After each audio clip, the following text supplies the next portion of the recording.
आज तक का जितना भी बिजनेस को लेकर के इंपॉर्टेंट लर्निंग है, पूरा बिजनेस को बिल्ड करने के लिए एक ही वीडियो में सारे लेसन देने जा रहा हूं। एक साल अगर आप कहीं ट्रेनिंग लेंगे ना, वो एक साल की ट्रेनिंग को समराइज करके 10 पॉइंट्स में बताऊंगा। एक स्टार्टअप हो या बड़ा बिजनेस हो, फेलियर के 10 कारण क्या होते हैं। अगर ये 10 चीजें जो मैं बताने वाला हूं आपको, ये अगर ठीक हो गई, आपके बिजनेस में सेफ हो जाएगा, बिजनेस की हेल्थ ठीक हो जाएगी। IBM institute for business value and Oxford economics के हिसाब से 90% इंडियन स्टार्टअप पहले 5 साल में ही खत्म हो जाते हैं। One of the biggest reason is the lack of exact needed innovation. इनको मैं 10 पॉइंट्स में डिटेल में बताने वाला हूं। 2015-16 की एशिया की रिपोर्ट देखें, इंडिया ने केवल 1423 पेटेंट फाइल किए, कोरिया ने 14,600 पेटेंट फाइल किए, चाइना के 29,800 पेटेंट हैं, और वहीं जापान 44,200 से ज्यादा पेटेंट फाइल करके एशिया के अंदर स्टार्टअप्स में सबसे आगे निकला है। फोर्ब्स ने मोस्ट इनोवेटिव लिस्ट ऑफ एक कंपनीज निकाली, उसके अंदर 25 टॉप कॉर्पोरेट जहां सबसे ज्यादा इनोवेशन होता है, इंडिया की 25 में एक ही कंपनी आई, Asian paints. Ratan Tata continuously अपना डिससैटिस्फैक्शन पब्लिकली एक्सप्रेस कर रहे हैं। इंडिया में एक्चुअल डिसरप्शन और एक्चुअल इनोवेशन इंडियन व्यापारियों में एग्जिस्ट नहीं करता। अगर आप चाहते हैं कि वो अपने बिजनेस को एक्चुअली बड़ा करें, ये 10 पॉइंट्स जिंदगी भर छाप के प्रिंट आउट लेके हर जगह इसको लगा लें, याद रखें। ये 10 पॉइंट्स आपके लिए मील का पत्थर साबित होंगे। 2015 में इतने खराब एक्सपीरियंसेस हुए कि 2016 की फंडिंग बहुत नीचे चली गई। 2015 में स्टार्टअप को फंडिंग मिली $7.5 बिलियन की। वही 2016 के अंदर हमारे स्टार्टअप केवल $3.5 बिलियन का फंड ही अट्रैक्ट कर पाए। वो एनर्जी कम हो गई। आज इन्वेस्टर पैसा डालना ही नहीं चाहते, क्योंकि हमारे इंडिया में स्टार्टअप्स को बड़ा करना और मेंटेन बिजनेस को करना आता नहीं है लोगों को। स्टार्टअप के इकोसिस्टम को लेके जो मोस्ट पॉपुलर 10 सिटीज है पूरे दुनिया के अंदर, उनमें इंडिया की किसी भी सिटी का नाम ही नहीं आता। मोस्टली सारी सिटीज अमेरिकन है। नंबर 1 पे सिलिकॉन वैली, 2 पे New York city, Los Angeles, Boston. ये टेल अवीव इजराइल से आती है, फिर London, Chicago, Seattle, Berlin, Singapore. India का कहीं नाम ही नहीं आता। हां, बैंगलोर तो है, लेकिन टॉप सिटीज में नहीं आ रहा। केवल बैंगलोर ही रजिस्टर हो रहा है दुनिया के मैप पे। क्विकली 10 पॉइंट्स लेते हैं। पहला पॉइंट है missing innovation around customers money making model. सारे जितने व्यापारी हैं पहले अपने मनी मेकिंग मॉडल को कैलकुलेट करते हैं, ये नहीं देखते कि उनका कस्टमर का मनी मेकिंग मॉडल क्या होने वाला है। मेरे कस्टमर को एग्जैक्टली सफलता कहां से मिलेगी, मेरे को सफलता कहां से मिलेगी, ये सब कैलकुलेट कर रहे हैं। लेकिन जब तक कस्टमर की सफलता कैसे होगी, उसकी प्रॉफिटेबिलिटी, उसकी लिक्विडिटी, उसकी ग्रोथ, उसकी प्रोडक्टिविटी, उसका ग्रॉस मार्जिन, उसका रेवेन्यू, उसका inventory turnover, cash flow, brand equity, उसका कस्टमर एक्विजिशन और रिटेंशन, और उसकी वेलोसिटी, स्पीड ऑफ ट्रांजैक्शन। किस प्रकार मेरे कस्टमर अपने मनी को लेके ग्रो करते हैं, किस प्रकार मेरे कस्टमर का मनी मेकिंग मॉडल और रिकरिंग रेवेन्यू मॉडल ग्रो करता है। जिस दिन वो समझ में आएगा तो कस्टमर की नीड से मेरी ग्रीड पूरी होगी। पहला पॉइंट, इनोवेशन कैसे आता है। What problem are you solving in your customers life which he cannot solve on his own। Innovation किधर होगा, कस्टमर की नीड पे होगा। ये पहला पॉइंट है। और अगर हम थोड़ा बहुत नीड समझ भी लेते हैं ना कस्टमर की, इंडियन स्टार्टअप्स तो ऐसे हैं जो कॉपी मारने में बड़े तेज हैं। उबर आया, उसके अगेंस्ट ओला खड़ा कर दिया। एयरबीएनबी आया, उसके अगेंस्ट ओयो खड़ा कर दिया। अमेजॉन आया, उसके अगेंस्ट फ्लिपकार्ट खड़ा कर दिया। स्पॉटिफाई आया, उसके अगेंस्ट गाना खड़ा कर दिया। अगर कस्टमर की नीड को समझने की कोशिश भी कर रहे हैं तो वो भी सीधा सीधा अमेरिकन स्टार्टअप्स को एकदम कॉपी मारने की इंडिया में कोशिश कर रहे हैं। अपना बड़ा इनोवेशन अभी तक इंडियन स्टार्टअप ऐसा कोई भी नहीं जो पूरी दुनिया में छा चुका हो। नेक्स्ट पॉइंट है negative cash flow and negative working capital. This is one of the biggest reason एक स्टार्टअप सूख जाता है। क्या हो जाता है, सूख जाता है। उसका जो ब्लड होता है ना, जो एक ऑर्गेनाइजेशन को रन करता है, जो शरीर को चलाता है, वो खत्म हो जाता है। A check in hand means nothing. One more time, come on. A check in hand means nothing, you need cash. Profit important है, कैश भी इंपॉर्टेंट है। आपको दोनों चाहिए, दोनों अलग अलग चीजें हैं। आपके बुक्स ऑफ अकाउंट में हो सकता है प्रॉफिट आ रहा हो, लेकिन आपकी कैश की पेमेंट डिले होती जा रही है। कस्टमर से, मार्केट से पैसा वापस रिकवरी नहीं हो रही, रिकवरेबल स्लो हो गई, उसको बोलते हैं नेगेटिव कैश फ्लो। हो सकता है बुक्स ऑफ अकाउंट में, आपकी इनवॉइसेस में आपके पास में मार्जिन हो, लेकिन धंधे में कैश, रनिंग बिजनेस के लिए वर्किंग कैपिटल चाहिए होता है। फिर आप बार बार फंडिंग एजेंसी ढूंढते हैं और कहीं पे फंडिंग एजेंसी एक लेवल के आने के बाद वो आपको फंड देना बंद कर देती हैं। वो negative cash flow one of the biggest reason हमारे स्टार्टअप्स को बर्बाद करने के लिए। कुछ इंडियन स्टार्टअप जो अभी पीछे बंद हुए, one of the most funded startups जो बंद हुए, उनके मैं नाम बताता हूं आपको, जैसे कि askme.com, auto Raja, talent pad, Fashionara, auto on cab, frankly me, ये सारे अच्छे बड़े फंडेड स्टार्टअप्स थे, खत्म हो गए। पॉजिटिव कैश फ्लो बना के रखिए। जो माल बेच रहे हैं कोशिश करिए पेमेंट एडवांस में या टाइम पे ले सकें। तीसरा पॉइंट है एक्सपेंशन विद नेगेटिव मार्जिन। पिछला वाला था कैश फ्लो के बारे में, ये है मार्जिन के बारे में। अगर ग्रॉस मार्जिन ही नहीं है, बहुत सारे स्टार्टअप्स ने आजकल क्या सोचना शुरू किया, मार्केट को एक्वायर करो, लॉस लीडिंग स्ट्रैटेजी पकड़ो, पूरी मार्केट को एक्वायर करने के लिए सस्ते में माल बेचना शुरू कर दो, वैल्यूएशन बढ़ेगा तो बाद में बाहर से फंड लेके इसको बढ़ा लेंगे। ध्यान दीजिए, अगर शुरू से आपको ये क्लियर नहीं है ना कि आपका प्रॉफिट कहां से आएगा, बाद में मरेंगे पक्का। मैं कितने लोगों को दुखी देखता हूं, मेरे लीडरशिप फनल में आते हैं, फिर उनको समझाते हैं, उनका दिमाग के ढक्कन खुल जाते हैं इस लीडरशिप फनल प्रोग्राम में। ये दिक्कत क्या है, ये धंधा करते हैं सस्ता बेचने के चक्कर में शुरू से ही मार्जिन के साथ कॉम्प्रोमाइज कर जाते हैं। ध्यान दीजिए, पहले से ही प्लान बना के रखिए कि कब और कैसे अपने मार्जिन को कवर करेंगे। सस्ता बेचने के चक्कर में मार्केट को एक्वायर करने में डीप पॉकेट्स के लिए अगर प्रिपरेशन नहीं है, पहले प्रिपेयर नहीं किया, जिंदगी भर रिपेयर करते रहोगे, बाद में बड़ा सा लिखा होगा शट डाउन। और हमारे आते हैं लीडरशिप फंड में, बेचारे रोते हैं हमेशा पर्सनली बैठ के, यही गलतियां कर रहे हैं। या नेगेटिव कैश फ्लो या नेगेटिव मार्जिन, ये दोनों बहुत जरूरी है, दोनों अलग अलग पॉइंट है, दोनों को समझिए। अगला मेरा पॉइंट है lack of talented man power. इसके ऊपर मैंने पूरा वीडियो दिया था, how to build a high performance team. अगर आपके पास नवरत्न तैयार नहीं है ना, अकबर की टीम विदेश से इंडिया आई थी, नवरत्नों की मदद से पूरे देश को कंट्रोल कर लिया। क्या आपके पास आपके talented, high potential, high performance, high skill,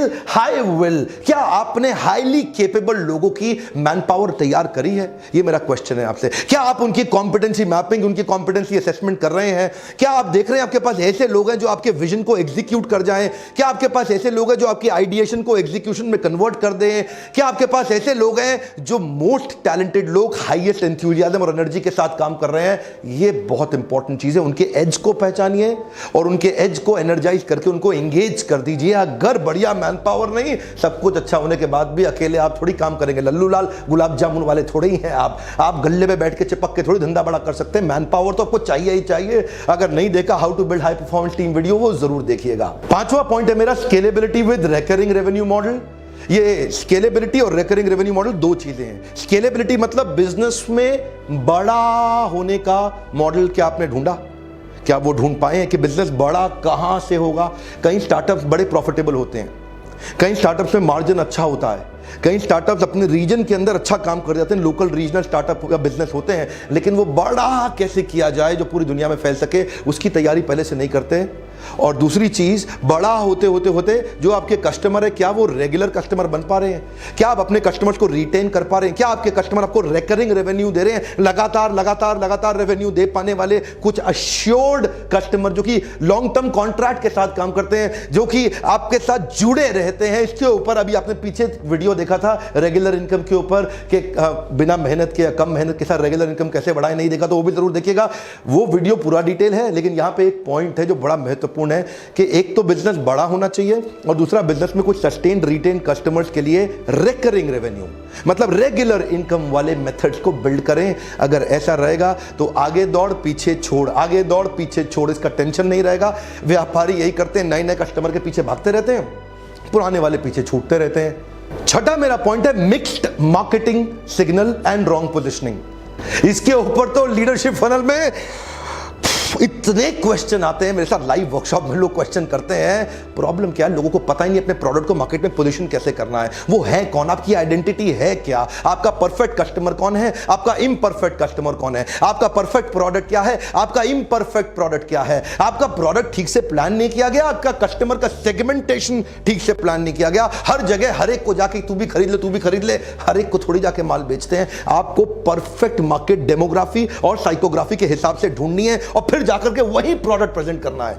अपना सिंगल सिग्नल ढूंढिए, आप कौन हैं, जिससे आपकी आइडेंटिटी तैयार होगी। क्या आप न्यूएस्ट हैं, क्या आप प्रॉब्लम सॉल्वर हैं, क्या आप बेस्ट हैं, आप मोस्ट कन्वीनियंट हैं, cheapest, best value, most prestigious, maximum feature हैं, या फिर आप मोस्ट रिलायबल हैं। इस प्रकार की कई तरह की पोजीशनिंग होती है। जब आपको पोजीशनिंग पता हो कि आप हैं कौन, आप उसी हिसाब से पैकेजिंग करेंगे, उसी हिसाब से ब्रांडिंग करेंगे, उसी हिसाब से मार्केटिंग करेंगे, उसी हिसाब से प्रोडक्ट को लेकर के मार्केट में प्रेजेंट करेंगे, उसी हिसाब की स्कीम लाएंगे, पॉलिसीज लाएंगे, पीछे बैकएंड की टीम भी उस हिसाब से तैयार होगी। आपकी मार्केटिंग की प्लानिंग ठीक है कि नहीं है, सिंगल सिग्नल दे रहे हैं कि नहीं दे रहे हैं। थम्स अप का सिंगल सिग्नल है, टेस्ट द थंडर, आज कुछ तूफानी करते हैं, एक 4 तूफानी देना भैया, ये बिल्कुल सिंगल सिग्नल है। उनको पता है उनकी मार्केट कौन है और कैसे बेचना है। इसको बोलते हैं प्रोडक्ट पोजीशनिंग। 7वां quick point, releasing product as a Lagarde.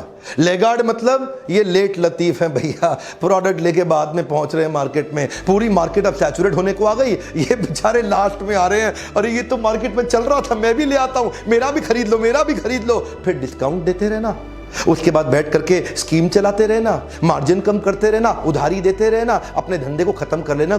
आपके धंधा, आपका बिजनेस कितना सेफ है इस पर डिपेंड करता है कि आप प्रोडक्ट की टाइमिंग ठीक है, क्या आप मार्केट के अडॉप्शन कर्व को पहचान पा रहे हैं। One of the biggest reason product late आने के बाद में बेचारा स्ट्रगल ही करता रहता है, यार कोई खरीद नहीं रहा है, कोई खरीद नहीं रहा है, बढ़िया कस्टमर नहीं मिल रहा, कस्टमर तंग कर रहा है, कस्टमर मेरे कॉम्पिटिटर के पास चला जाता है, कस्टमर उधारी मांगता है। इस पे तो बहुत डिस्कशन करते हैं मेरे पार्टिसिपेंट आके मेरे साथ।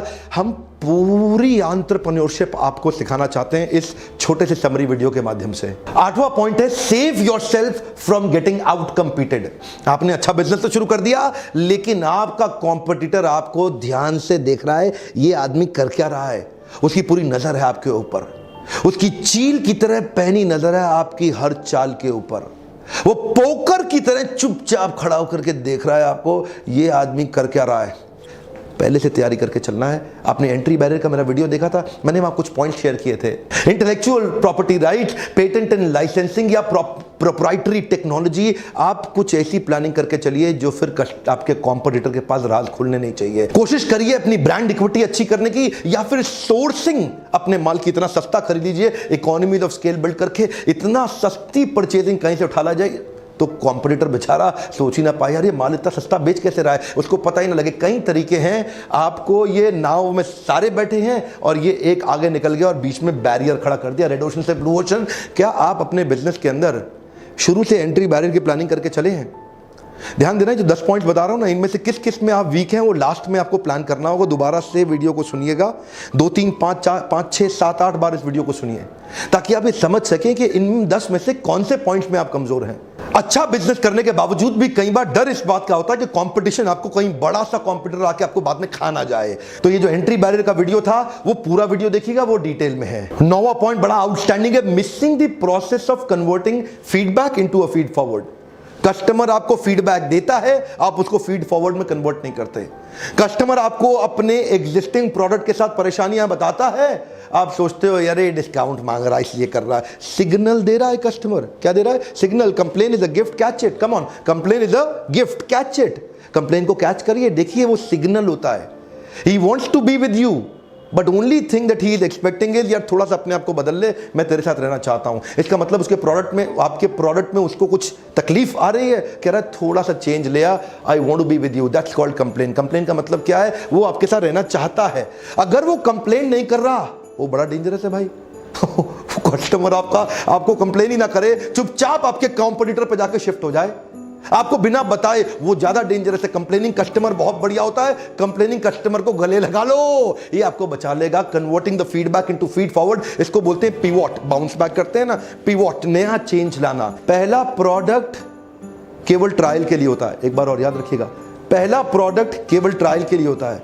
Your first product is never your final product. कई इंप्रूवमेंट साइकिल लाने पड़ते हैं, फीडबैक को फीड फॉरवर्ड में कन्वर्ट करिए, नहीं तो शुरुआत तो अच्छी हो सकती है, बाद में उड़ जाएंगे। 10वां amazing point, business model of building complete ecosystem. Business model of building complete ecosystem. ये इकोसिस्टम कैसे है, क्या मतलब होता है इसका? इसका मतलब है जीव जीवस्य जीवनम। एक जीव अपने जीवन के लिए दूसरे जीव पर निर्भर होता है, एक जीव दूसरे जीव पर निर्भर है अपने जीवन के लिए, इसको बोलते हैं जीव जीवस्य जीवनम। ये एक वेब बन जाता है बिजनेस में। आइसोलेशन में, अकेले में ना करें काम, पूरी सोसाइटी कम्युनिटी के साथ मिलकर इकोसिस्टम तैयार करें। जैसे कि फेसबुक एक इकोसिस्टम है बहुत बड़ा, अगर फेसबुक चला गया ना दुनिया से, अचानक पूरी दुनिया में तहलका हो जाएगा। जैसे कि YouTube एक बड़ा इकोसिस्टम है, इसमें कितने हजारों लाखों करोड़ों लोग इन्वॉल्व हो चुके हैं YouTube के अंदर। YouTube को बनाने और कंज्यूम करने दोनों में बहुत बड़ा इन्वॉल्वमेंट है। पेटीएम हमारे देश में आने वाला एक और बहुत बड़ा इकोसिस्टम होगा। Amazon एक बहुत बड़ा इकोसिस्टम है। गूगल का एंड्रॉइड कमाल का इकोसिस्टम है। गूगल ने एक प्लेटफॉर्म क्रिएट किया जहां पे एप्लीकेशन बनाने वाले लोग आके फ्री में एंड्रॉइड का एप्लीकेशन अपना डालते रहते हैं। बेचारे मोबाइल हैंडसेट मेकर्स के लिए मजबूरी हो गई, क्योंकि अब एंड्रॉइड का इतना बड़ा प्रेजेंस है मार्केट में, तो वो एंड्रॉइड कंपैटिबल मोबाइल ही बनाते हैं। अब वो एंड्रॉइड कंपैटिबल मोबाइल बनाते हैं तो एंड्रॉइड पे और ज्यादा एप्लीकेशन आती हैं। अब ये सबका फायदा किसको हो रहा है? गूगल को, क्योंकि उसने अकेले में काम नहीं किया, उसने दुनिया को अपने साथ जोड़ लिया। क्या आप अपने बिजनेस को अकेले में तो नहीं कर रहे? अपॉर्चुनिस्टिक मार्केट के अंदर सामने वाले को पेल दो, अकेले में मिल गया एक कस्टमर, पेल दो। कई बार ऐसा करते हैं ना लोग। ऐसा कुछ क्रिएट करिए कि दुनिया का फायदा आपकी एग्जिस्टेंस से हो रहा हो। जिस दिन आप चले गए पूरी दुनिया रुक जाए, और कम से कम दुनिया नहीं, छोटे शहर से प्लान करिए। ये सब हम लोग पूरा दिन 2-2, 3-3, 4-4 दिन बैठ के लीडरशिप फनल में इन सब पॉइंट्स को डिस्कस करते हैं डिटेल के अंदर। लेकिन मैंने आपको 10 पॉइंट ऐसे, ये बड़ा पावरफुल वीडियो, इसको दोबारा घुमा के देखिएगा। YouTube वीडियो ज्यादा बड़ा कितना बड़ा कर सकते हैं हम, लिमिटेड ही रखना पड़ता है। लेकिन लीडरशिप फनल में आके आप मुझसे डायरेक्ट क्वेश्चन करते हैं। आपके पास एक सुविधा होती है मुझसे अपने बिजनेस के बारे में। वर्कशॉप के बीच में ओपन क्वेश्चन के बहुत राउंड होते हैं, जहां मैं हर एक के क्वेश्चंस का जिम्मेदारी के साथ उत्तर देता हूं। आपने प्रश्न किया, मैंने उत्तर दिया, आपने प्रश्न। इस तरह से हम बहुत से व्यापारियों को सफल बना रहे हैं, जिसके लिए आप इस नंबर पे फोन करके थोड़ा पता लगाइए कि अगला प्रोग्राम कब है। हो सकता है आपके आसपास हो, और कौन से शहर में हो रहा है। आज कमेंट में मुझे बताइए अगला बिजनेस से संबंधित कौन सा वीडियो देखना चाहते हैं आप। मैं आपसे पूछना चाहता हूं, अगला बिजनेस से संबंधित कौन सा वीडियो देखना चाहते हैं। अगर आपको मेरे इन वीडियो से मदद हो रही है, लाइक जरूर करिए। और बड़े बड़े ग्रुप्स हैं आप लोगों के व्हाट्सएप में, वहां पे कई लोगों को शेयर करिए। मुझे बहुत लोग रोज जिस एयरपोर्ट पे जा रहा हूं, जिस शहर में जा रहा हूं, लोग मुझे रोज मिल रहे हैं। हजारों लोग मुझे हर रोज, मैं कई नए लोगों से, आपका वीडियो से मुझे ये फायदा हुआ, आपके वीडियो से मुझे वो फायदा हुआ, आपके वीडियो से ऐसा फायदा हुआ। लोगों के फायदे के लिए वीडियो उनको शेयर करिए। ये वहां सब लोगों तक पहुंचेगा ना, तो हमारा नाम भी तो ग्लोबल प्रेजेंस में आना चाहिए। क्यों हमारे शहरों का नाम नहीं आ रहा है global best startup cities in the world के अंदर? क्यों हमारे देश की बड़े कॉर्पोरेट पूरे दुनिया में नहीं छा रहे हैं? वीडियो को शेयर करिए। कई बार लोगों के दिमाग के ढक्कन खुल जाते हैं। सब्सक्राइब आपने जरूर कर लिया होगा, दोस्तों को भी कराइए, उनसे भी बेल आइकॉन